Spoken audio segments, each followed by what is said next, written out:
record here, but many of you have heard of the Miracle Morning. You've heard of Hal Elrod. You've heard of, John Berghoff, who helped launch the women's division of GoBundance. Some of you guys have seen John Rulin and Giftology. And I'll say, Dan, you talk to any, John Groman, the other Johns, all the ones you guys know, and you ask about Dan Casetta, and you're only going to hear incredible things about the type of person, the type of leader, and just how he shows up for people. And so I'm really excited, and Dan does a lot outside the community and just with networking, and CEOs in the Silicon Valley, just co-authored a pretty badass book, with it's Jack, what was Jack's last name? Canfield, thank you. And just a well of knowledge. So I'm super excited to have Dan here. Dan could speak on a million different things. And I really asked him, something that I personally enjoy hearing him speak so much on, and I'd asked if he could really bring that to this group, was just the tie-in of emotional intelligence and just business excellence, leadership excellence. And so I'm gonna hand it off, but someone who is one of the greats in the Cutco world, absolute celebrity outside of the Cutco world, incredible father, incredible husband, member of his community, and just how he connects with other top business leaders, continue elevating himself and those around him is pretty fantastic. So Dan, thank you again so much for being here today. Yeah, thanks, Kathy. I appreciate being invited to speak to such an amazing group of leaders. I think the things that I'll share today can have some crossover value at work, at home, in life, and will be some actionable ideas as well that you can implement fairly quickly. I'd love to find out just where those of you that are watching or listening here are from. Can you chat at me in the chat box where you are from, or where you are right now, or where you're from? That'd be great to see. So Lori in Seattle, I was just up there about a month ago. Jamie in Chicago, nice. I don't know. Corinne is in Philadelphia, that's great. Lisa is in Tyler, Texas, excellent. Shalini, you're here. I'm here. That's exciting. Can you narrow that down for me, Shalini? Where are you from in the Bay Area? Debbie from Oregon Coast, beautiful out there. Very nice. Oh my God, Shalini, you're like 10 minutes away from me. That's pretty funny. I live in Monte Sereno. Okay. I live right by downtown Los Gatos in part of Monte Sereno. So nice, good to see a local on here, as well as representation from all around the country. That's very cool. But I'm going to be my last month because we got yeah, I'm gonna make sure everyone's getting muted as they come on. I have a slide presentation. I think I just muted you by accident, and you do have ability to share now, sir. Okay, great. Let me do that, and that, and this, and this. And are you seeing just one slide, or are you seeing the 3 ones on the side as well? The 3 on the side as well. Okay, so let me fix that.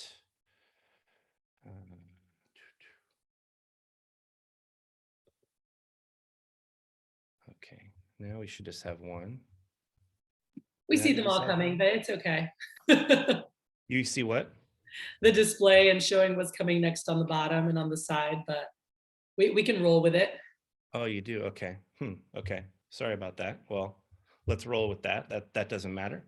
Little preview of upcoming events. I wanted to start just by asking you to describe some general challenges that you have at work, in your work life and what you do. You're all great leaders, as I understand.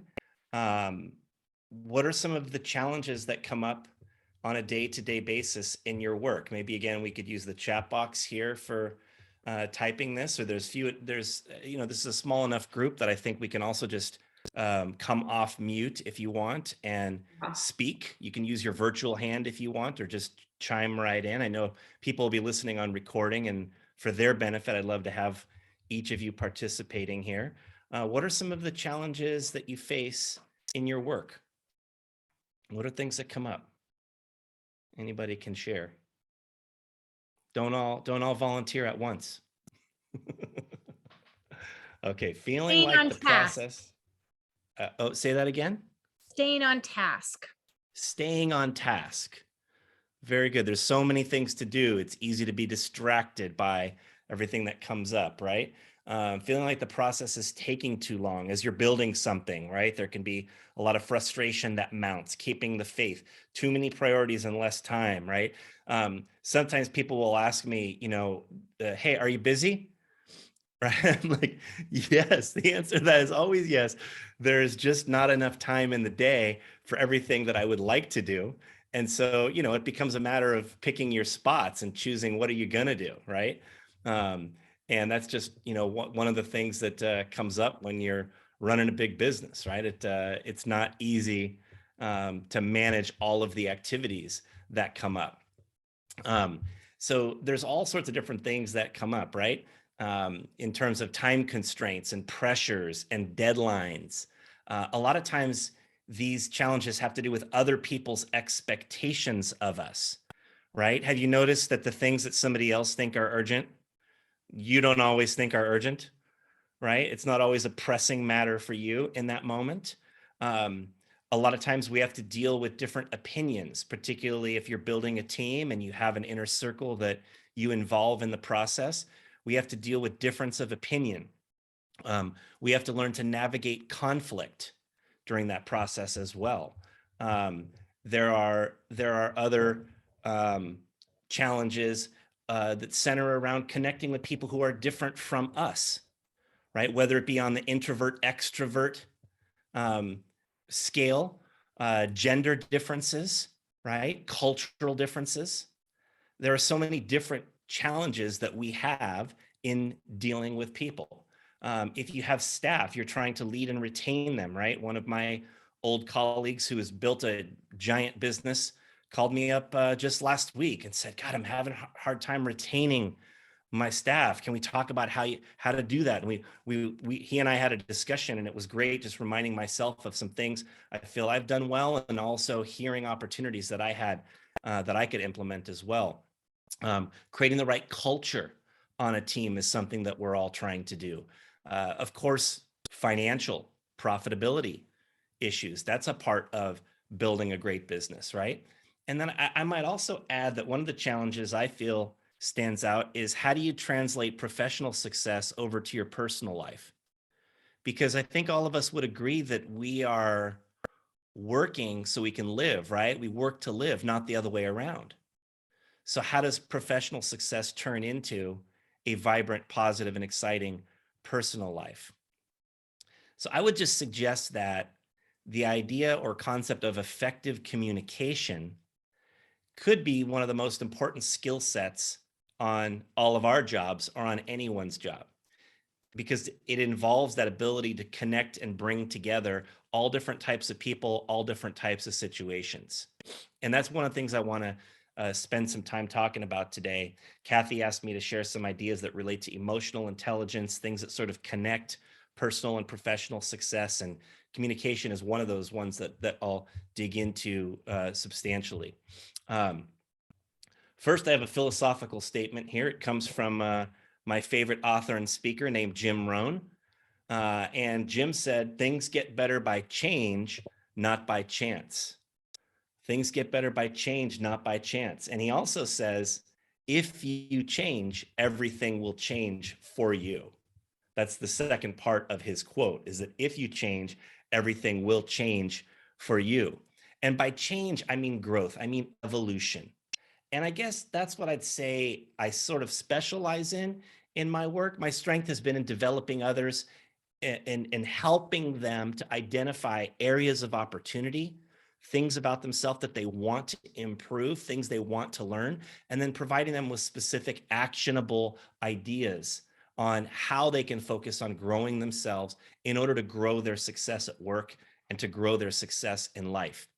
I don't think anything I'll share today is going to be earth-shattering to a group as illustrious as this today. But I do feel like there'll be a few simple, actionable ideas that you can actually use today in your work or tomorrow in your work, and certainly at home as well. If any of you have listened to Hal Elrod, Kathy mentioned Hal a little bit earlier, the author of The Miracle Morning, Hal asks this question oftentimes of an audience. He says, what level of success would you like to have in your work, right? What level of success would you like to have in your life? And most people would say, well, I want to have level 10 success. I don't know too many people that would be like, well, I don't know, level 5's kind of enough for me, right? Like, I guess some people might say, well, 8 or 9 is enough. I don't need the 10 necessarily, but we all want something high in terms of success at work and success in life. Well, the question that Hal asks to follow that up is, well, what level of ongoing growth and learning do you engage in? Because you see, for many people, they want a level 10 success, but they engage in like a level 3 in personal growth, right? I don't think that's true for a group like this. You probably wouldn't be on a Zoom call like this if you were engaging in personal growth at a level 3. But it still begs the same question. Is the level of personal growth that you're engaging in regularly, is the level of personal evolution that you're engaging in regularly a match to the level of success that you want to achieve, both at work and at home? So that is something that you can ponder and think about a little bit from today's message, right? Matching that level of evolution, right? Are you constantly aware of the opportunities you have for learning and growth? How different are you today than you were 1 year ago, right? Or even than you were 1 month ago? Is there a constant evolution that is happening? So in helping people bridge the gap between personal development and professional success, the subject of emotional intelligence is really a cornerstone subject. Daniel Goleman, of course, popularized the concept of emotional intelligence, and it's commonly the 5 commonly accepted primary components, right, are these, right? Self-awareness, personal motivation, self-regulation, empathy, and social communication skills. And he develops these 5 ideas. And so the first one, self-awareness, right? He says is the ability to reflect on one's own life, grow in self-knowledge, and use that knowledge to improve oneself. I think there's a reason why this one's first. It's like the foundational piece of emotional intelligence. By the way, I'll get Kathy these slides, so if you miss something in this quick point here, in this part here, you don't have to worry about it. I'm going to go pretty fast through these 5 things. Personal motivation is the vision, values, goals, hopes, and desires that make up one's priorities. Self-regulation is the ability to manage oneself towards achieving one's vision and values. Empathy is the ability to see how other people see and feel about things. And then social communication skills, which is what I'm going to talk about most today, is the ability to solve problems, produce creative solutions, resolve differences, and interact optimally with others, right? Think about that last line there, interact optimally with others. Don't we all wish we just had that magic ability, right? To say the right thing at the right time with the right tone, right? And to really interact optimally with other people. Well, it's something that we can get really, really good at, right? We may never master it, but we can get really good. We can always get better. So these are those 5 elements of EQ that were referenced as the commonly accepted primary components, according to Daniel Goleman. And I would encourage you first off right now to think about, where do you see opportunity here? Where do you see opportunity in these 5 areas, right? You might make a note, right? Which one of these is your biggest area of opportunity? Which one is second to you? And think about, after I'm done today, right? What's something I might be able to do to work on that area? What's a book I can read? What's a conversation I can listen to that will help me in that area? These are the foundational keys to EQ. So I primarily want to talk about social communication skills, the ability to solve problems, provide creative solutions, resolve differences, and interact optimally with others. I've got a few different people who I listen to and learn from, both inside and outside of my work. One of them is Ray Dalio. I think Ray Dalio is a great follow on social media. If you don't follow him, you can go on LinkedIn and follow. He has a lot of great insights and concepts, and he teaches that many bad decisions happen when emotions are heated. And it's one thing to know something, but to be able to act on that knowledge can be something totally different. This requires knowledge, awareness, and emotional control. Ray says emotion is the enemy of logic.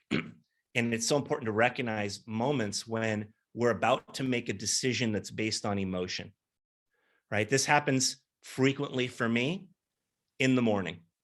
All right. So I sort of have trouble sleeping, and I'm, tired a lot of times in the morning. I know what time I'm going to get up. And, a lot of times the alarm goes off and I've decided I'm going to get up at this time, but emotion comes in and says, I don't really feel like it. Right. And it's my first opportunity of the day to decide what's going to win out, emotion or logic. Right. And it's important to be able to recognize those moments. So one actionable idea that I can share with you is this concept of learn to respond, not react. Learn to respond, not react. I know everybody's heard this, but do you do it consistently? Right? Do you take a few extra seconds to think before speaking? A lot of times this takes practice, but it becomes more natural through repetition, right? To be a little bit pensive before jumping into any conversation, any interaction, any answer when you're in a challenging situation. So all of this just ties into this concept of social communication skills, right? The ability to solve problems, provide creative solutions, resolve differences, and interact optimally with others. You see, solving problems involves increasing your knowledge. And so we all have to be learning more. Producing creative solutions requires that we are interested in mutual benefit. So we all have to develop this win-win mentality. Resolving differences requires an ability to communicate without edge or ego, right? And really feel like what's right is more important than who's right.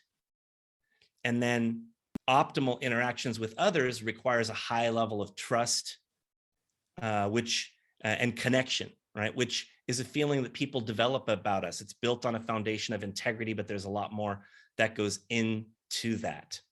These are some of the elements of this social communication skills piece of EQ.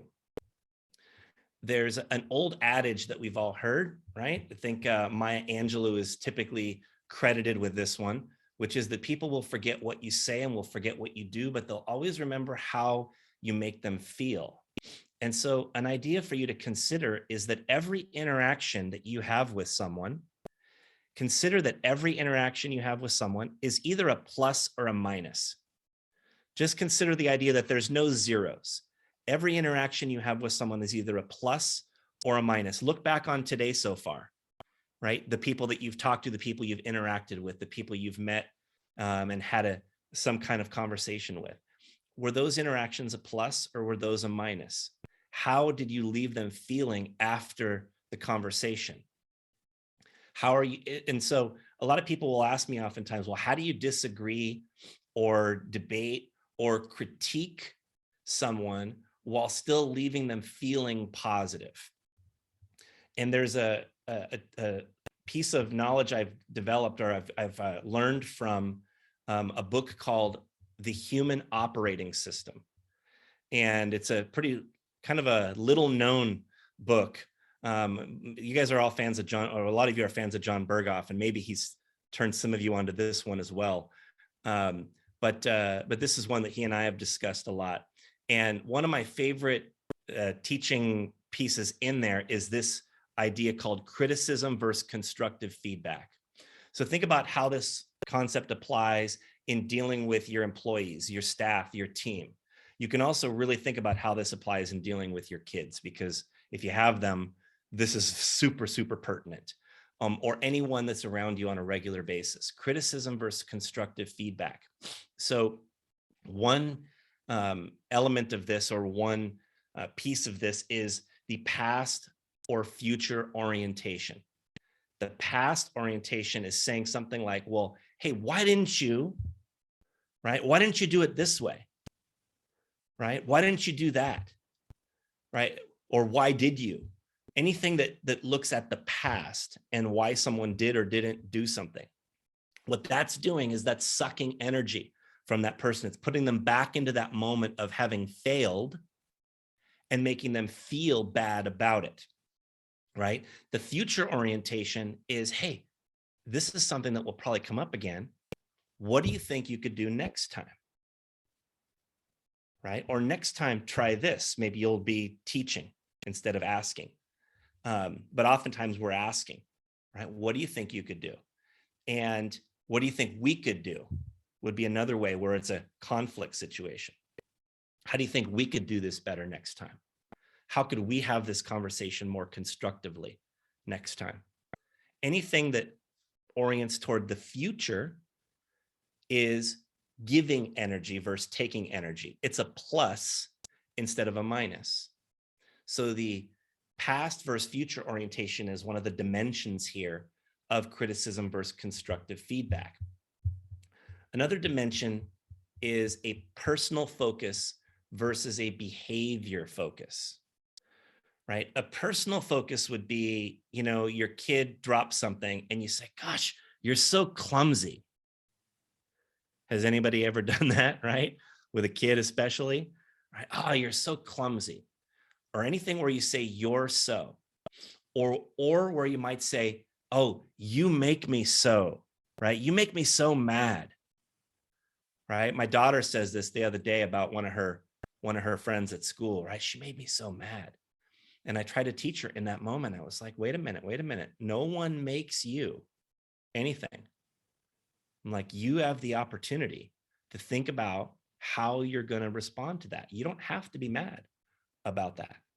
It's the first step in teaching this whole idea of emotional intelligence. She's 8, right? I mean, she's not going to get it all right now, but eventually, right?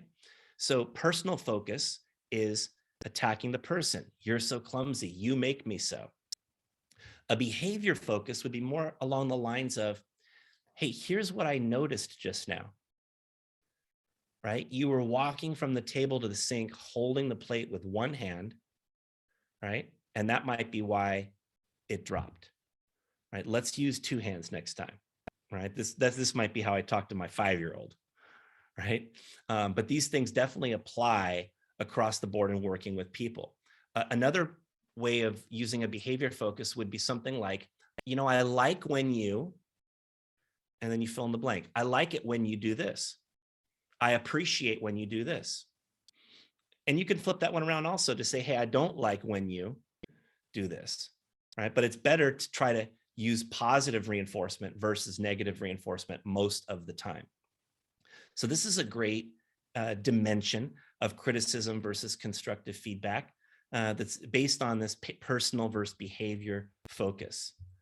The third dimension of criticism versus constructive feedback is tone. And it's a negative tone versus a positive tone.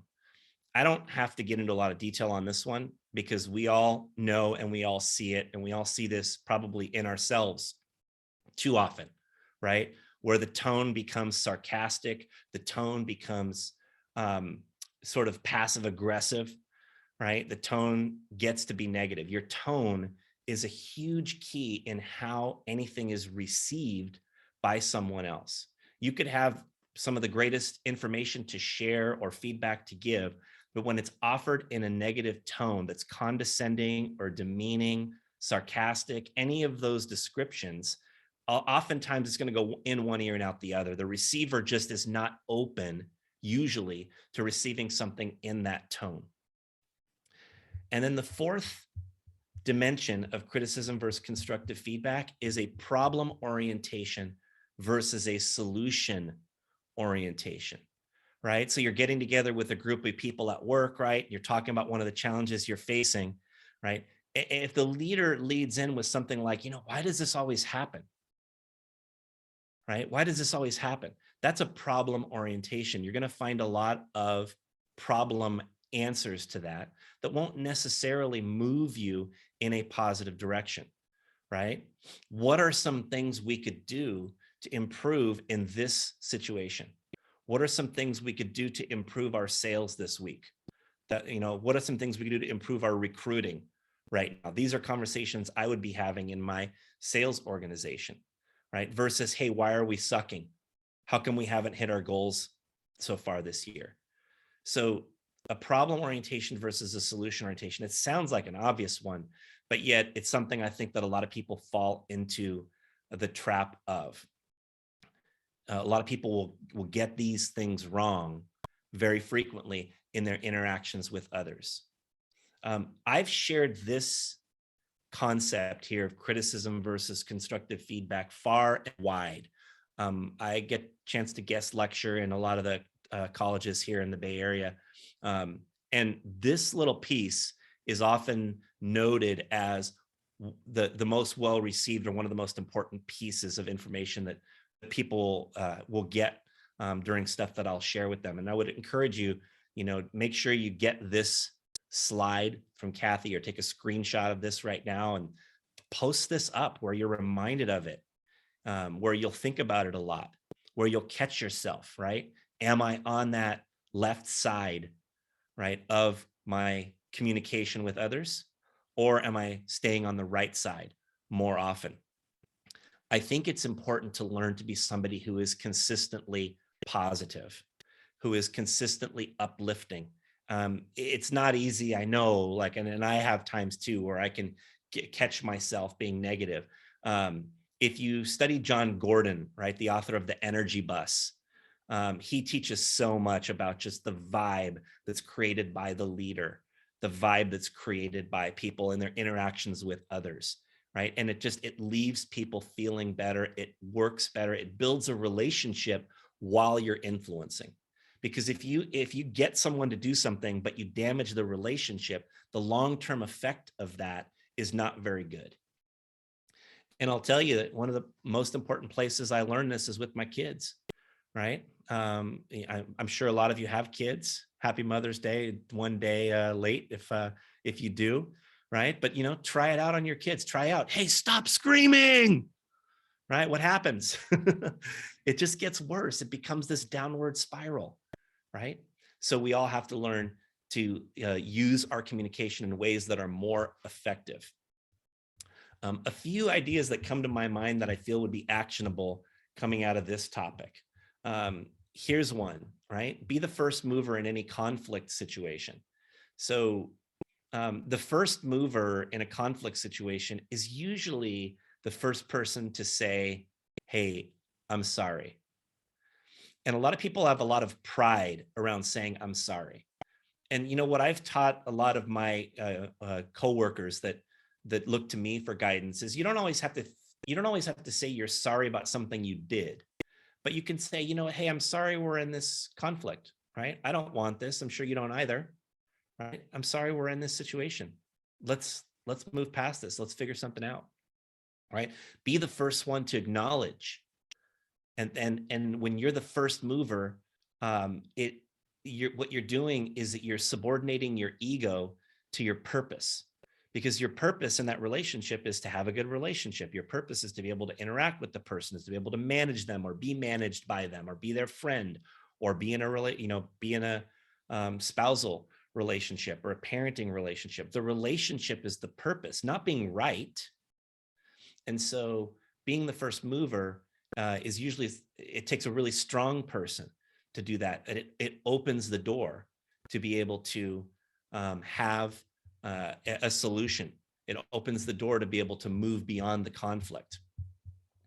Another idea related to this would be that it's important to always start by thinking win-win, right? Thinking win-win. Effective communication and influence involves all parties feeling good. It's not us trying to win, right?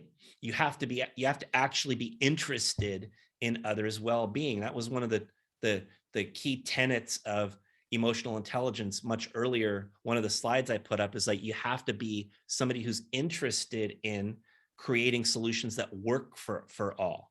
You can't always be just self-interested. And so Stephen Covey in 7 Habits of Highly Effective People taught a very powerful question that I always remembered and I always have leveraged or used, which is this. He says, why don't we agree to communicate until we can find a solution we both feel good about? A version of that question can be very powerful in a lot of different types of situations where you're trying to mediate a conflict, or you're trying to work through a difference of opinion with someone, right? Hey, let's talk about this until we can figure out something that we can both feel good about. You see, most people are going to say yes to that. And if they say yes to that, it's opening the door. If somebody says no to that, they're basically telling you, I don't care what you think. I don't care what you say. And I would question whether you should be in a relationship with someone like that. I would question whether you should have someone like that as a customer or an employee or a friend, right? Almost anyone, if they respect you and you say, hey, you know what? Let's work on this. Talk about some possibilities here and figure out a way that we can both feel good in the end, right? Is that fair? Would you agree to that? Almost anyone, if they respect you, is going to say, okay, that's great. Let's do that. And that opens up that door to find that win-win. I recognize I'm not so naive to think that win-win is always possible in every situation. It isn't, but we can at least handle conflict situations with more grace, and create a lot better interactions, a lot better relationships. Ultimately, as a leader, what you're looking for is that you win, your team wins, and your customers win, right? Your company that you're leading wins and is successful. Your team, your people win, right? They love working with you. They feel like they're treated well. They want to stay. And your customers win, right? They get great value for whatever your service or product you're providing to them. We want everybody to win. That's what creates the greatest organizations in the world, where there's that triple win. So I think that's an important actionable idea as well. Another idea that sort of spins out of some of the stuff I was sharing a little earlier is this one: is to communicate with passion, but not ego. Communicate with passion, but not ego, right?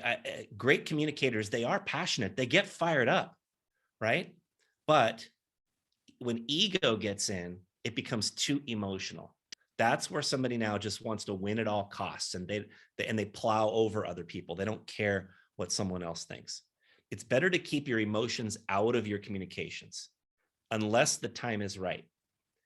There is probably a time to raise your voice in a situation with someone, but it's not very often.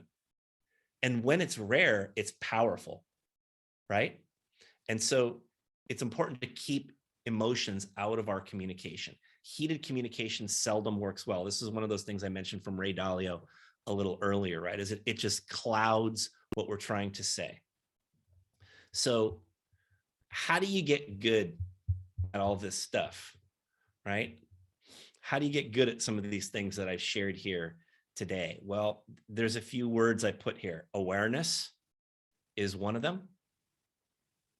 Being able to take a few moments before you speak, before you jump in, thinking about things.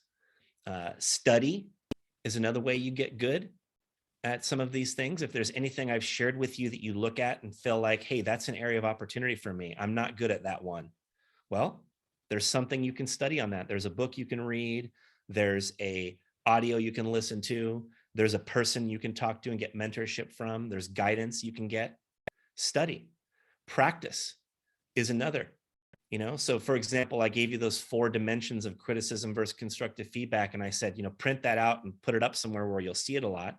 If you print it out and put it up somewhere where you'll see it a lot, number 1, it'll increase your awareness because you're reminded. But number 2, right, It'll help you practice, because you'll realize like, hey, I have to practice this one here, I have to work on my tone, right? And you can practice. A lot of repetition will make you really good at any of these things. And then, of course, feedback from others is one of the greatest tools any of us have for personal evolution. Think about the people you spend the most time around. All right. In many cases, this is probably your spouse as a key one. Your closest colleagues that you spend a lot of time with might be up on this list, right? Maybe your best friends. These are the most important people in the process of personal evolution for you. And I know, by the way, it can be really hard to receive feedback from somebody who you're super close with. But yet it is so important, because they're the ones seeing you. They're the ones that can offer how you're being received on a regular basis. And I would just say this, when I think about feedback, feedback is a gift. It's a gift. It's a tool for growth. And I would just admonish you with this one point. Don't expect anyone else to provide feedback as eloquently as you do. Do not expect other people to be as good as you at offering feedback. They are going to mess it up. They're going to use a bad tone. They're going to use a past orientation. How come you didn't do this way? Right? I'm like, well, it's already done. Like, what are we going to do? You want to respond negatively right back, right? But realize it's an opportunity for us. To me, as I look back on my life and career, the greatest change that I made somewhere along the lines, I don't know what age I could really say it came about, but it was probably in my early 30s. The greatest change I made was a complete paradigm shift in how I receive critical feedback of any sort. Whether it's somebody on my team saying, I don't like how you did this, or, you made me feel this way, or whatever it might be, and I didn't intend that, and I want to be defensive. But I've just learned, right, that what I'm receiving here is a very important gift. It's a gift of awareness. It's a gift of being given an opportunity. I don't have to agree with the feedback, but I want to always be open to receiving it. And think about how most people respond to critical feedback, right? They get defensive, they get combative, maybe worse, they turn it around on the other person, right? Oh yeah, well, I do that. Well, let me tell you about what you do, right? Which is the worst thing you can do when feedback comes your way. And instead, just taking it in is so valuable, right? Just saying, hey, thank you for having the courage to share that. I appreciate it. Again, you may not agree, but when you leave those doors open, it keeps communication open between people. And the next time they offer you feedback, it can literally be life-changing.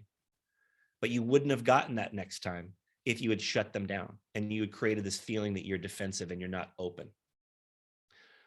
Adam Grant has a, here we go. Here's something from Ray Dalio that I thought was valuable, right? The most meaningful relationships are achieved when you and others can speak openly to each other about everything that's important, learn together, and understand the need to hold each other accountable to be as excellent as you can be.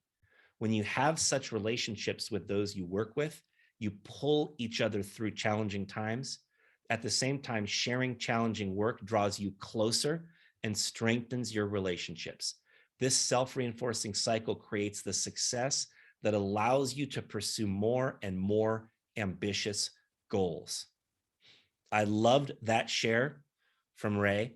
And I just thought, man, if we could build organizations that have that vibe, if we can build teams that have that vibe, if we could build families that have that vibe, that's pretty powerful. Adam Grant wrote the book, Think Again. It's something I highly recommend. And he shares the idea of building a challenge network. Building a challenge network. And a challenge network is a group of thoughtful critics that we trust to point out the flaws in our thinking and strategies. So in other words, a challenge network is a group of people you know. You might be able to think of one or two right now who they don't think the way you do. They're different from you, but you respect that person. You respect them a lot. And being able to bounce things off them is what can enable you to find truth in what you're doing. You see, we're all biased, whether we like it or not, whether we admit it or not. We're all biased in many, many, many ways. Anytime you make a decision, it's naturally being clouded by your biases. And when you can welcome in another point of view, a lot of times it will move you slightly. And in moving you slightly, it moves you more oftentimes towards what actually is truth, what actually is the best solution in a situation. And so inviting people to be part of a challenge network, I think, is a very valuable thing that you can do. I also would recommend Susan Scott and the book Fierce Conversations. She has this quote in there, or it's a chapter in the book, which is have the courage to interrogate reality. Have the courage to interrogate reality. And so in getting together with key people in your organization, right, think about the questions you can ask that will interrogate reality, right? How are you feeling about this path? How are you feeling about your direction right now? How are you feeling about the future?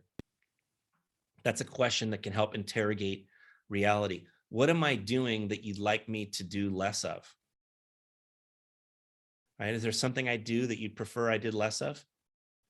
Right? And somebody says, yeah, you micromanage me too much. Just if you delegate something to me, let me do it. Okay, great. Maybe you weren't even aware that you had your hands in there too much. What am I not doing that you'd like me to do more of? Is another question you could ask that will interrogate reality with people who are around you. What am I not doing that you'd like me to do more of? All of these ideas provide an opportunity for us to evolve and grow as humans. And again, the whole idea of this message today is about personal evolution and connecting it to our success at work and our success at home. The last idea I want to share with you is this. It's that the most powerful element of communication is simply who you are. We've heard the phrase, who you are speaks so loudly, I cannot hear what you say, right? If you have developed a reputation with anyone in your life of being somebody who is overly controlling or negative or overbearing, there's almost nothing you can do that's going to influence that person. And it's sort of a sad state of affairs that sometimes we allow ourselves to get into, where the way someone feels about us now clouds everything. And even the best intended commentary or advice or input is not received very well. And so we all have to strive to become the kinds of people that others will want to listen to. We all have to strive to develop the highest level of credibility in working with others. And how do you do that? How do you do that? Well, there's three things that come to my mind. One of them is produce, right? Be a walking example of what you want others to do. Be a walking example of success in all that you do. Be somebody who's good at the things you take seriously. Just show people that you're good at learning from mistakes, correcting, becoming better and better. Eventually, you're pretty good at almost any life. That production is a step towards being the kind of person that has open ears from others. The second thing is to do what you say you'll do, right? Always be somebody who has that integrity to your word that follows through. Because when people know they can count on you in that way, their ears will be much more open to listening to you. They'll know, right, that when you say something, the proverbial, your word is as good as gold. And the last thing is to care. There's an expression that I teach very frequently that's called AGAS, AGAS. This is a very important leadership principle. In fact, you might want to write this one down. AGAS stands for actually give a shit. Actually give a shit. It seems like such a strange thing to say to a group of leaders, right? Do you actually give a shit about the people that you're influencing? Or are you just there for your own personal benefit? Because you know what? People can tell. People can tell when you're actually there to help them grow, to create mutual benefit, to have win-win solutions versus just trying to get what you want. And if you show people through your actions that you're interested in their welfare, they will be so much more open to you as a leader. So produce, have integrity to your word, show people you care. If you can do those things, then people will develop this impression of you that opens up their ears to your communication and to your influence. I want to share a few last resources here. I have a podcast. It's centered at the Cutco Vector audience. So it's called Changing Lives, Selling Knives. However, I interview people that are not necessarily related to Cutco. And there's a lot of great conversations that I might recommend you check out. This is John Gordon, author of The Energy Bus. It was episode number 206. If you go to changinglivespodcast.com, on your desktop, there's a search bar. If you scroll down a little bit, there's a search bar. You can type in the name of the guest and the episode will show up. All right. Alternatively, you can just scroll all the way down until you get to, the episodes are in reverse order. So, but John Gordon was on. Here's one that I cannot possibly recommend enough to all of you. This is one of my favorite writers in the world. Dushka Zapata is her name. She has written posts on Quora that have been viewed over 200 million times. She's also authored 14 books. One of them came out on Friday, the last one.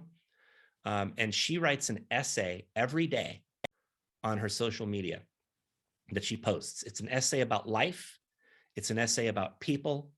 It's an essay about something interesting.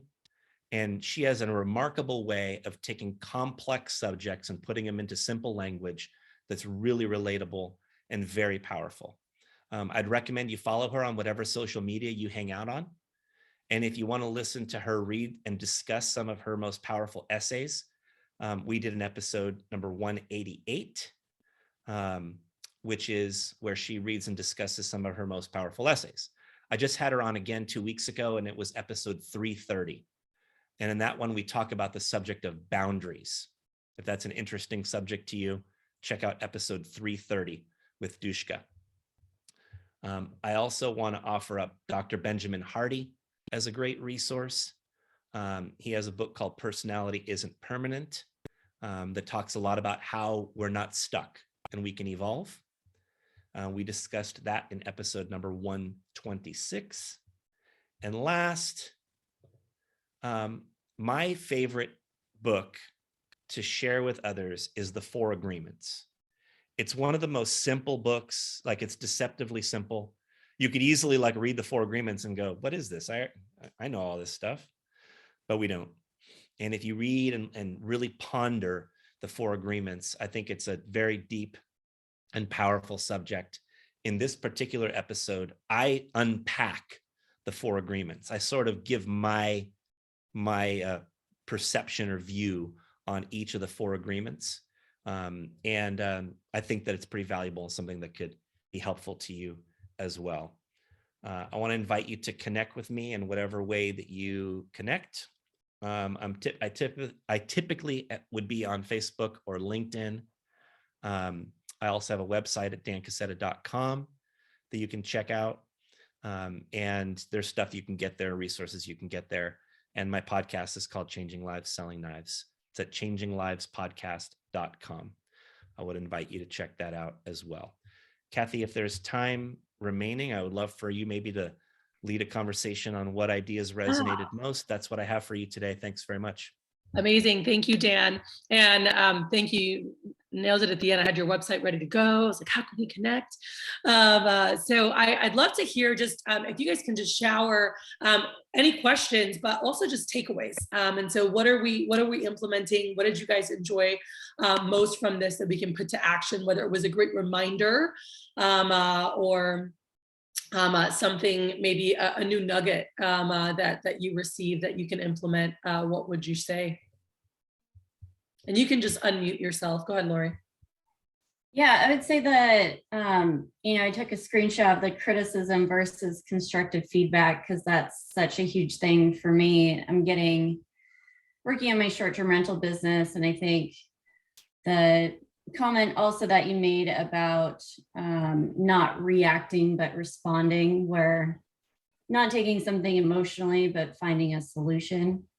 I think I can really use that, and especially the criticism versus constructive feedback with my kiddos. Like, some of the things that you're saying are really hitting home. So I love that idea, and just kind of thinking about different ways to communicate. That was really a great takeaway for me.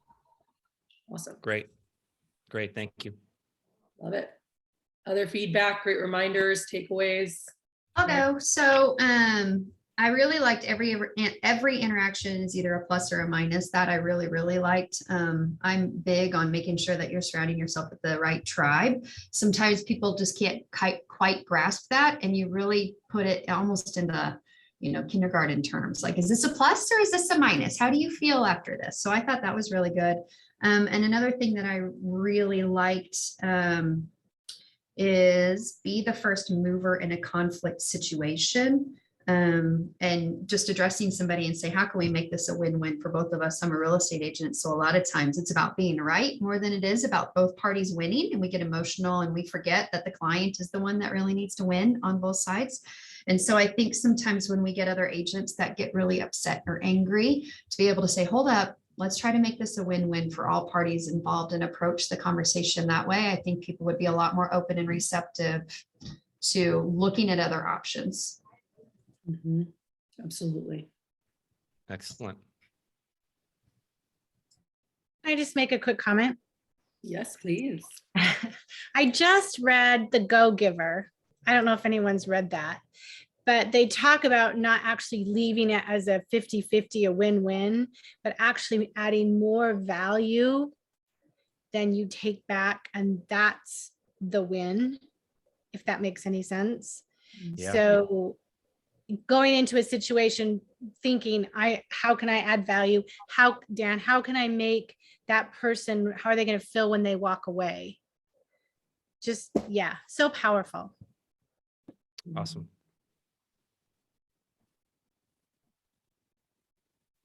I'll pop in. So the one that stuck out to me was the reminder on receiving feedback, because I think when we're set to sit down in formal situations where we know we're going to get feedback, it's a little easier to be prepared to receive it. But there's moments in the business world where it's just coming kind of off the cuff in conversation. And I think a lot of our tendencies is to be offended, taken aback, and kind of immediately defend. So I thought that was a really welcome reminder to be more aware in all of those situations, to always be grateful for receiving it no matter what. Mm-hmm. Yeah. On that note, I have somebody in my organization that will often get emotional, like as a sort of it's almost like out of nowhere, and then spew a bunch of like negative feedback on me. Like all this stuff that like been building up for months, and it just like pours out, right? And then invariably he'll come to me like the next day and be like, hey, I'm sorry, I didn't mean all that. Like, but the bottom line is I do my very best to try to just take it in and say thank you, and maybe ask some follow-up questions, not try to rebut very much, if at all. And it just keeps it open. And that way, the next time he has something he wants to say, he's more open to share it. It keeps our line of communication open, basically. And it's a critical relationship in my business that I have to have that with. And so as hard as it is, right? I also gave you guys a reminder of like, don't expect other people to be as good at giving feedback as you learn to be. Mm-hmm. And I think that's important. And I do feel like it's a great gift we can receive, is just being able to know what other people are thinking. Yeah.